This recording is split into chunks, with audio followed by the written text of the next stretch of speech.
Right. So, segment po natin. Tara, usap tayo, Community Connections in Aotearoa, New Zealand. Ito po yung segment ni Rika.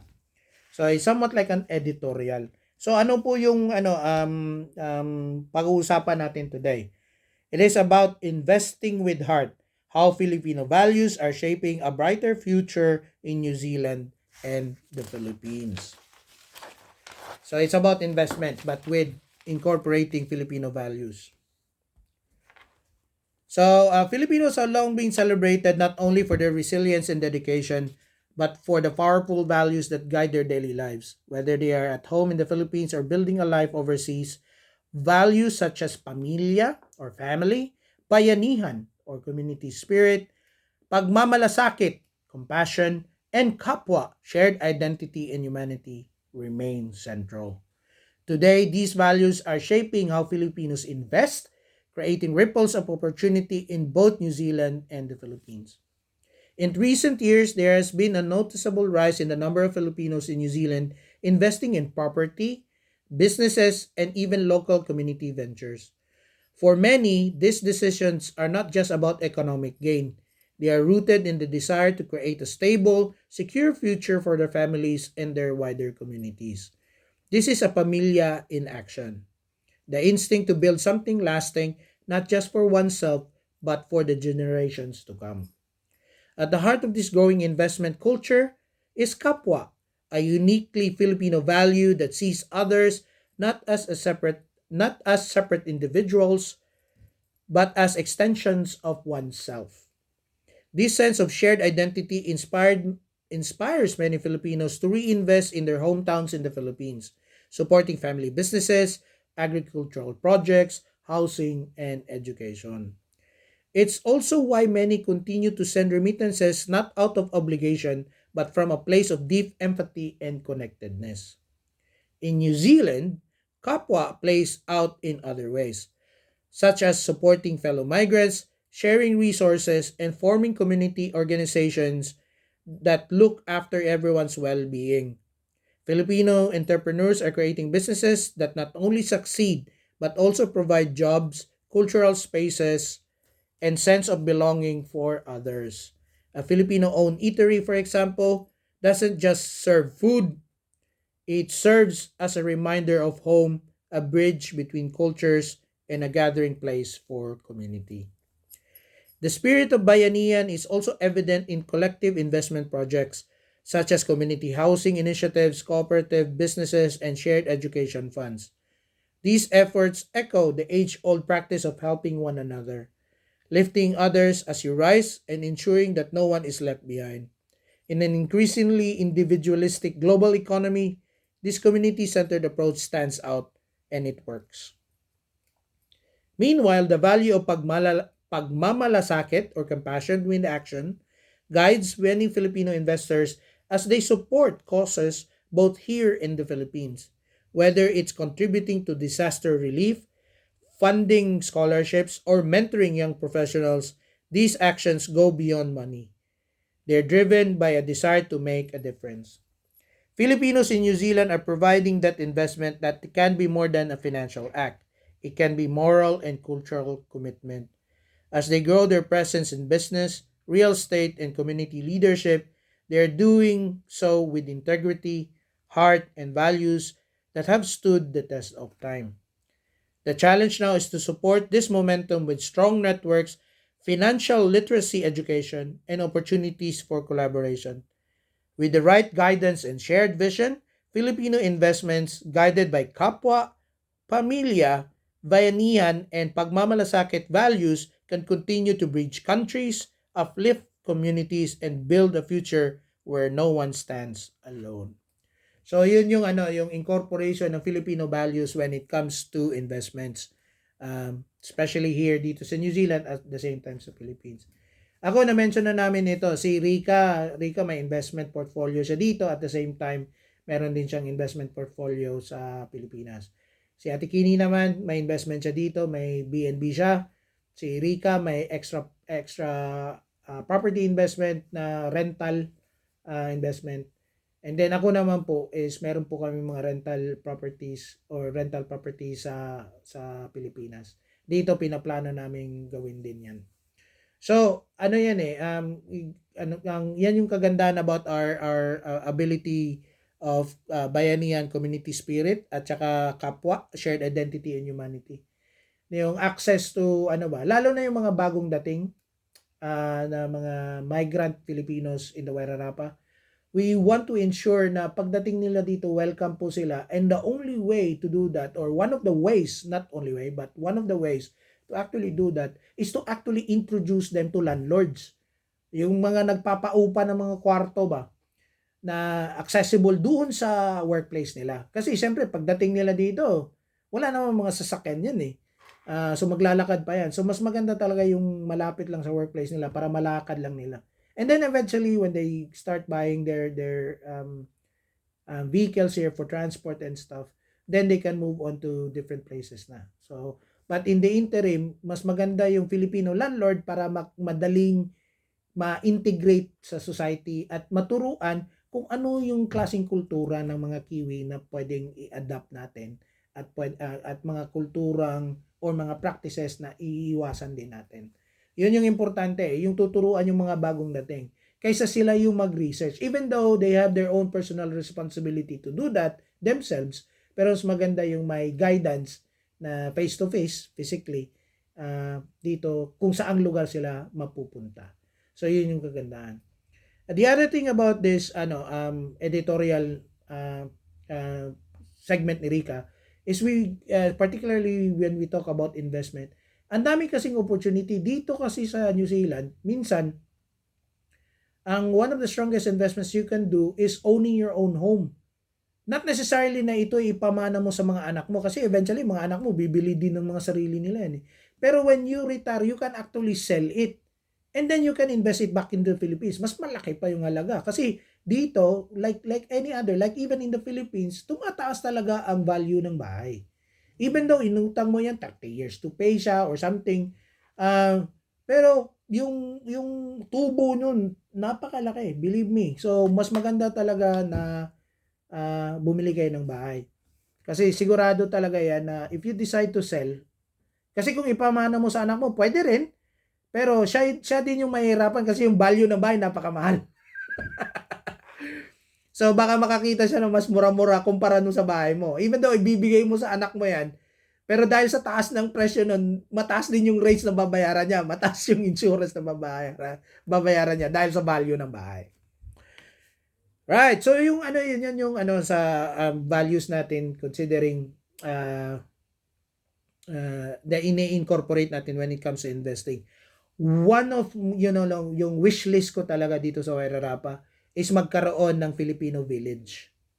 Yung parang subdivision ng mga Pinoy lang nakatira para maghiraman na lang ng asin at suka. Yun, maganda yun. So kailangan lang natin ng investor at saka developer, ang dami namang willing ng mga Kiwi diyan na may mga lupa na magbenta eh. So, ang na lang is yung investor na gumawa ng mga kalsada, yung mga ganun. And then we have one of the known friends of mine na into that kind of line of work. So, kailangan ko lang kumbinsihin kung sino talaga yung interesado bumili ng mga bahay-bahay o they want to start investing into that subdivision para maumpisahan kaagad yung roading, yung mga plumbing, yung mga ganun. And then they start building their own homes. So, ang problema lang yan is hindi nila alam yung proseso. So, we just need to get an expert to come in to talk to them kung sino yung mga interesadong bumili ng mga bahay-bahay na ganun para mabuo yung Filipino village. Sus, kung meron lang talaga yan sa New Zealand, lalo na dito sa Wairarapa, kung meron akong narinig may mga Filipino village na sa Auckland, pero hindi yun hindi majority Pilipino yung may-ari. Meron ding mga kasamang puti. Tapos hindi siya katulad ng Filipino village na yung mga kalsada nakapangalan talaga ng mga Pinoy. Pero I have a really good friend which hopefully I will invite to be on the show within the next couple of months kung hindi lang siya busy talaga yung taong yun. Pero once makakuha kami ng set date, talagang papapuntahin ko siya dito on the studio para pag-usapan yung Filipino Village. Pero sa part ko naman is kakampaign ko talaga na yung mga Pilipinong interesado bumili ng mga first home nila to invest on this endeavor. Pero I will give you the details. Kung interesado ka, just text me. Alam nyo naman yung number ko. Right, so yan lang po yun. Filipino investments using our Filipino values. So, personal shout out ni Rica, obviously, sa may bahay niya na si Edgar Bisperas. So, Rica, our host, is also belong to the GIL Church, yung pumunta ng family camp sa Hamilton. So, shout out po kay Rica at saka sa husband niyang si Edgar.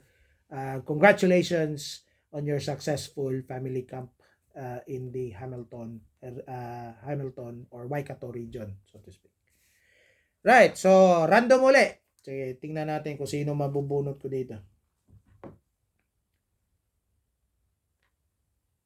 Okay, sino kaya ang magandang tawagan? Random.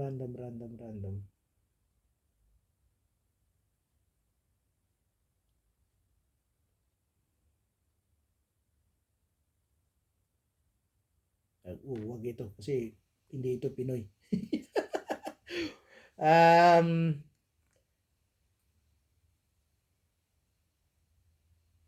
Hindi, ganito na lang. Gugulatin na lang natin itong isa. Kasi tingnan natin kung buobra.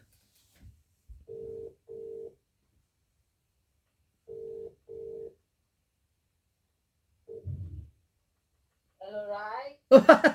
Hello, magandang hapon, Karika. Magandang hapon. Live ka sa show. Live ka sa show. So, ito, binaliktad ko na kasi ako lang mag-isa. Binaliktad ko na. Okay lang. Kasi hindi naman na move yung meeting ko.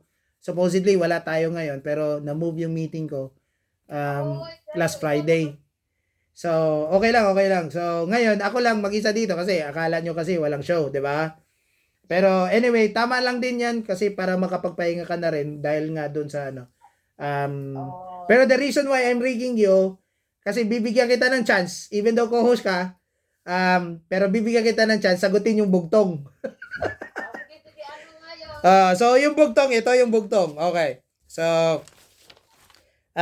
okay, sandali. Ayan. So, ang riddle of the week, ako ay may leeg, pero walang ulo. May mga bisig, pero walang kamay.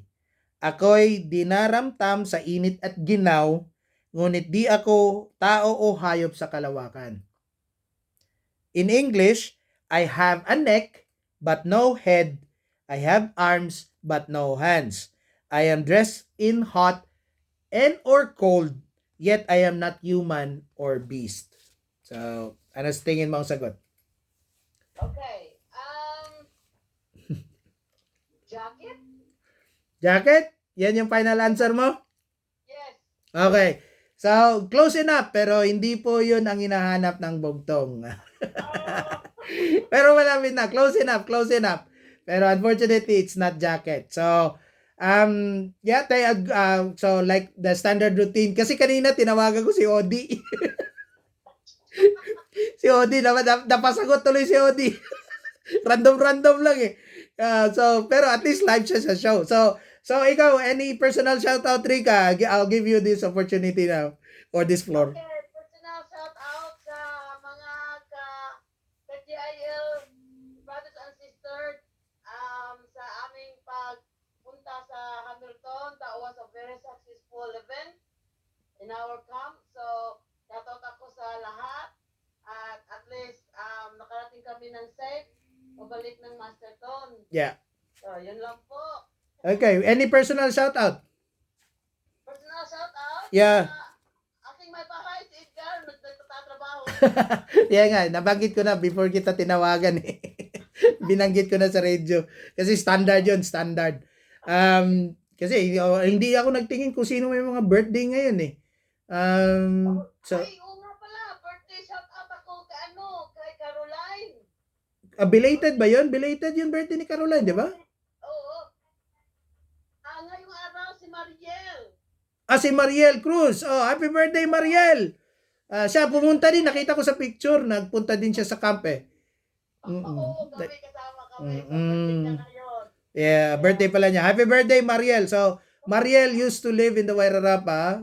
You know, like kaibigan namin, mutual friend namin ni Rica, Mariel Cruz. Asawa po ni Ferdy Cruz, who resides in Marton in Manawatu now.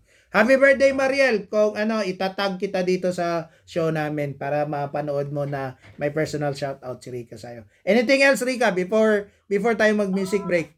Yeah, that would be all, and looking forward to see you again next Monday. Okay, so looking forward for you to be here on Monday. Okay, so yeah. All right. Maraming salamat, Rica, and then I'll catch you later. Lovely. Thank Okay. you, guys. Thank you for All right. calling. Okay, Bye. bye. Yun po si Rica. Binigyan ko na lang din ng chance. Even though segment niya pa. Coincidental lang. Kasi siya, active din siya masyado mag-participate din sa bugtong. Right. So, we'll go for our next music break. I'm just trying to find out another English titled song for the benefit of our Kiwi listeners.